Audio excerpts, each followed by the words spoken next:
Hi అండి, నమస్తే. Welcome back to my channel. ఈరోజు నేను 3 డాట్స్ రంగోలీ డిజైన్ వేస్తున్నాను. దాంతోపాటు చక్కనైన సైడ్ బోర్డర్స్ని డ్రా చేస్తున్నాను. వీడియో కంప్లీట్గా చూడండి ఫ్రెండ్స్.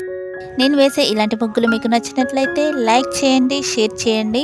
మీలో ఎవరైనా ఫస్ట్ టైం నా వీడియో చూస్తున్నట్లయితే సబ్స్క్రైబ్ చేయడం అస్సలు మర్చిపోకండి ఫ్రెండ్స్.